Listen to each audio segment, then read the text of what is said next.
It's been a while we've been here, and I'm actually going to go over one of the games that was played at the just concluded Chennai Masters. Of course, we shouldn't be surprised that it was won by another Indian player because pretty much it looks like Indian has really taken over the chess world. From winning the Olympiad to having like three, four of the Indian chess players among the top 10 players in the world. That's a very big deal. So this tournament was won by Aravind, and of course with a FIDE rating of 2707, I think. And the game I want to show us today is a game he played in the sixth round against the top seed, who is Erigaisi, another Indian super grandmaster. So this was a very interesting Troposki game, and of course, Erigaisi pretty much does what he normally do. He likes to just play chess, take a lot of risk and all that. But in this situation, this thing kind of worked against him in this game, and maybe it's because his opponent played just like the way he played. But anyway, let's talk and let's get right into the game. So Erigaisi was on the black side of the Tromposki opening. Tromposki opening. Yeah, that's when the knight goes to f6, we have bishop to g5. This move pretty much signifies that white is playing the Tromposki. It's interesting because you see all kinds of opening in the amateur, the lower section of tournament, but you rarely see them at this level. I mean, when you're talking about the big boys, the super GMs, you rarely see openings like this. But anything is possible. And one thing I always say in chess is if you could play anything and make it work, then you're doing fine. So bishop g5 is played, d5, e3, g6. Nothing much is going on right now. I mean, we're in the opening stage of the game. Both parties are going to try to get their pieces on the best squares possible. And of course, they're also going to put their pawns on squares that actually gives their pieces more mobility. So nothing really spectacular is happening right now. Knight to d2, bishop to g7, knight gf3, castles. You could tell that apart from the pawn on d5 and d4, there hasn't really been much contact between the white and the black pieces.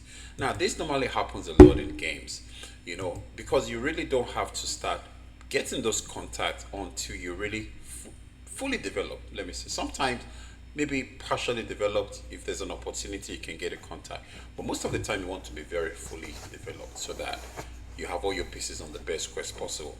Okay, let's keep going. So bishop to e2, and I think I've said this before in some of my videos.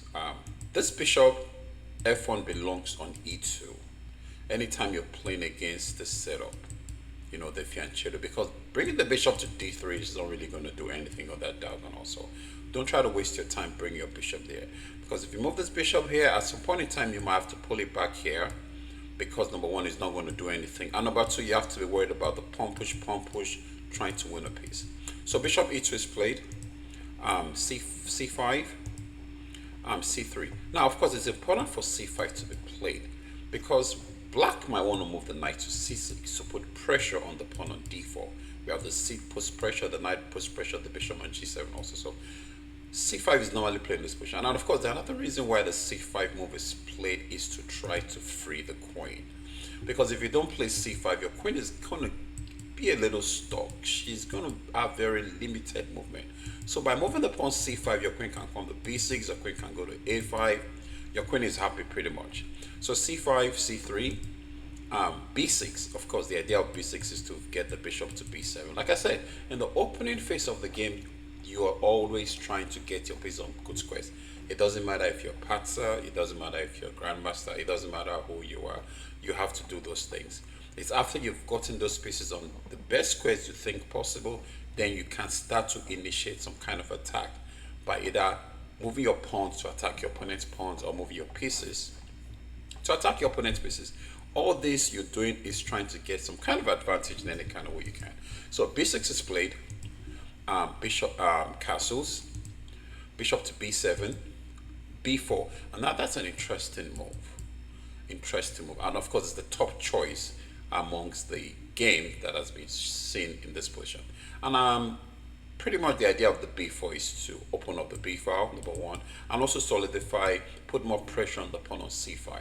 For example, if black takes, white takes, and then white has the c file, in some situations it can, of course, definitely it's going to move the rook to c1, probably move the pawn to b5 at some point to try to get the knight to c6 to put on pressure on the c6 square. So that would be a very good situation for white. And the pawn structure is going to be such that white is going to have a lot of space, and I don't think this is something black is really looking forward to. So knight b7 is played, take on c5, takes back, queen b3 immediately puts pressure on the bishop on b7.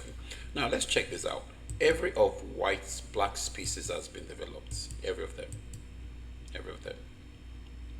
Of course, we're waiting for the rooks to connect it, but pretty much the minor piece has been developed, right? Same thing with the white pieces. All the minor pieces has been developed. So this is a very important aspect of the game that has just been fulfilled. When you have all those minor pieces developed, that means it's time for you to start looking for how those pieces can actually work together to kind of create some kind of advantage. Look for some ways to make the best of those pieces. One thing that's really going to look so obvious to us right now is this bishop on b7. There's a big problem with this bishop on b7. Number one, the bishop doesn't really have a lot of squares to go to, and it's being blocked by his own pawn. And that could actually be a problem for black later on in the game. Well, anyway, let's keep going. So, queen to c8. Now, the bishop is trying to say, you know what, I can just get rid of my bad bishop, and then I don't have to worry about that. So, queen to a6 is queen to c8 is played. A4, g6, h6, rook to b1. Now, I wasn't so sure why the bishop went to c6. I would have figured out maybe bishop to a6 to try to trade off this bad bishop for this good bishop. And if the queen can come to a6, we can get the rook to c8 and maybe rook to b8. You know, at some point in time, you have to realize your bad pieces and try to put those pieces on the best squares possible. But in this situation, Erigaisi went bishop to c6. Like I said, keep an eye on this bishop, because right now the bishop really just don't have anything going for him compared to the other pieces. So bishop to f4 is played, making sure there are no rooks coming to the b8 square. g5. Now, this is something Erigaisi would do without even thinking much. Like I said, he's a very uncompromising player. And one thing about such style is that style can actually work against you at some point in time. You know, so g5, is there really need for the g5? Maybe it's not such a bad move, but I don't think there's a need to force the bishop back here unless you're going to come get the bishop. But anyway, let's see what happened after the move. g5, bishop goes to e5. Actually, in this position, after the move g5, bishop coming back here is also a possibility. But instead, he went to the square e5, c4. I don't like this move at all. I don't like the move c4 at all, because pretty much look at the bishop on c6, not looking good. I don't like that move. You know, I mean, I don't like it, but hey, yeah, it's a GM, but I just don't like it. I mean, what is the bishop doing? We have to think about that. Bishop is not looking good right now. I mean, the engine is not really giving white any kind of big advantage, but I just don't like that move. So c4 is played. Queen to a3, putting pressure on the pawn on e7. Rook to e8. The idea, of course, is to get this bishop to this diagonal to try and keep an eye on the coin. h3 is played here. Now, nothing much is still going on. It's all about shuffling the pieces, getting the pieces to the best quest possible. Now, h3 is a multi-purpose move because number one, it stops the knight from jumping to g4. It also allows the bishop to come safely back to the square h2 where it cannot be attacked. Bishop to f8, queen to a2. Of course, it's very important that we get away from this diagonal, even though it doesn't look like it's going to hurt us or do anything, but let's just get away from it. Queen to a2, g4 is played, captures back, bishop to g3, moving the bishop back, preserving the bishop. Sometimes, well, in a game of chess, you always have to remind yourself, whenever you have a position, the position determines the pieces you have. For example, if you have an open position, you want to have the bishops. If you have a closed position, you want to have the knight. So don't be so in a hurry to give up your bishop. I mean, even if the position is not open yet, don't be so much in a hurry, because there's a very high probability the position can get open, because the more pawns exchanges, the more pieces exchanges, the more open the position gets, the better it is for the person that has the bishop.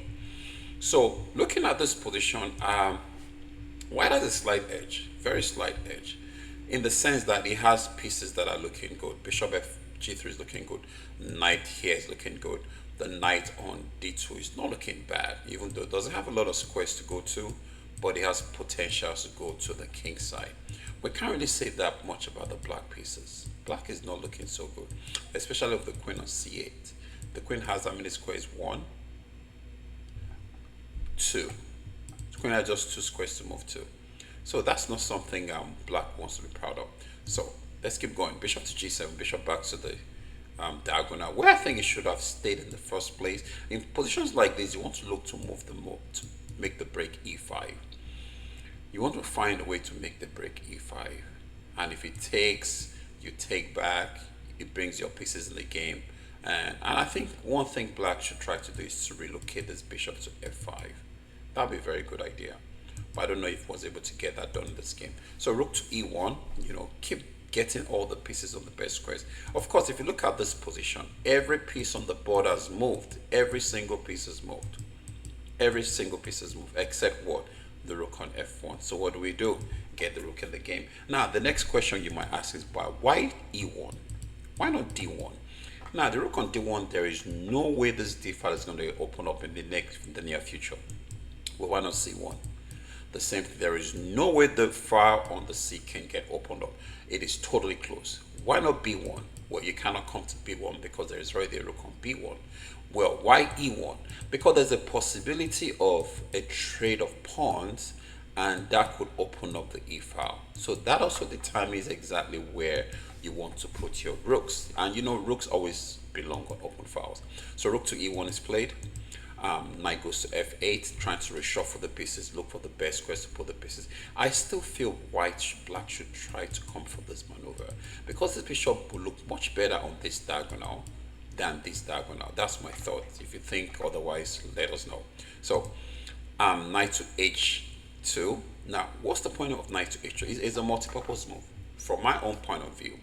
By moving the knight to h2, you're trying to exchange all this active piece. And if you can exchange of the active piece on g4, you are clearing the f3 knight for your knight to get in the game. So your knight moves from f3 to exchange of the active piece on g4, and the knight on d2 gets active by going to f3, having possibility of going to e5 or h4, stuff like that. So white is looking good. So knight takes, bishop takes, e5. This is what I was talking about. Black has to look to make the move e5. So here, it captures. Now, if you don't capture, it's probably going to push the pawn to e4. Probably going to bring the bishop here and just try to pawn storm. It's not a far-fetched idea. So here it captures back, captures back, knight f3. Remember we talked about this bishop earlier. That bishop is going to have a lot of problems. Why? Because of the pawns in front of it. And this is some of the things we really have to learn. This is some of the things we have to know. This is what I call the fundamentals, the basics. Whenever you have your pawns blocking your bishop, that's a red flag. If you don't do something about it as soon as possible, it might turn out to be your downfall in that game. So looking at the position, white is way more up now. And why do I say that? Let's look at the minor pieces. The bishop on e2 compared the one on c6. Of course, e2 is much better because it has more possibilities. All right. What about the knight on f8 and the knight on f3? Of course, the knight on f3 is much better either. And the good thing about the knight on f3 is it can actually jump from the dark square to the light square and all that. The knight getting to d4 cannot be chased away by any dark square bishop but the knight. And if you can exchange off this knight on f6, f8 with the knight on f3, so you're stuck with the bishop, the Mr. Bad bishop, and all I have to do is put pressure on that pawn and the game is going to be over. You know, simple chess by Michael Steen. So rook back, rook to d, immediately put pressure on the pawn. Now, it's not really so much about this king, even though the king is weak, you know, there's an easy access to this king. But there's this target here, thanks to the bishop on c6. If this bishop was on any other square, like e4, that would be totally different ballgame. So rook to e1 is played. Rook to d1, sorry, bishop to c6, bishop c6 to b7, knight to d4, rook to g6, bishop h5 harassing the rook on g6, rook to g5, queen to e2. Now the queen has done her job on that part of the board. It's time for the queen to come not just to the central square, but also to the king side where there are so many holes that white can really exploit. But let's keep going. So queen to d7, f4, rook goes back to g7. This rook has to be careful because now you don't have that square, you don't have the square, you don't have the square. This is the only square you have. And this. Remember, rooks like open fouls. I don't think the rook on g7 is happy right now. I mean, if you're a bishop on g7, you're happy, you know, but with a rook, I don't think it's the case. So it's already bad that you have a bishop that's been blocked by a pawn on d5 and c4. But having a rook on g7 is like you're adding more problem to your situation. And I don't know what black could have done after the move f4. Probably after the bishop attacked the rook, maybe could have moved away on the third rank instead of maintaining the file. But let's keep going. Queen to c2. What's the point? Now that's a weak square that is being eyed by the queen and the knight. This game is just going to be very straightforward. I mean, to their level, at least we have some ideas. Because the weaknesses are there. And it's really hard for black to keep all this position together. All right, let's keep going. Knight to e6. Knight f5. Of course, I cannot capture this. Why should I capture, help him to get the pawns connected? No, we don't want that. Even though this bishop is still bad, we don't want to help black at all. So knight f5, rook to g h7, proud rook. You know, come on now. I mean, if you really see this position and you're told this person on the black side is a GM, you would probably not say, no, that's not possible. But wait until you hear that GM is the number 3, I think, in the world now. Maybe 3 or 2. Yeah. But that's chess. This rook has just one square. You know, there's a reason I keep saying all this thing, because these things matter. If you know the advantage you have to find a way to use it. Because if once you use that stuff, you're going to be able to have a lot of ways to make sure this rook doesn't get back in the game. The rook has just one square. I mean, this rook has just one square, you know, and I don't think the king needs this rook right here. So e4 is played.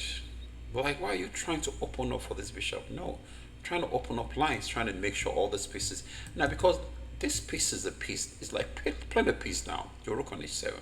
So if you're playing a piece down, and I have all my pieces, almost all of them centralized, it's an opportunity for me to create an attack, because I know once the position opens up, there is a piece offside that is not doing anything. So e4 is played, captures on f4, captures on e4, on d5. Now, of course, you cannot take this guy. You can't take this guy here. You can't take this guy. If you take on h5, what's going to happen? If you take on h5, there's a knight check. There's a knight check. Knight check is very strong. Rook here is also very strong. Knight check is very strong. Rook takes. Knight takes. I like rook e7. It's even much stronger.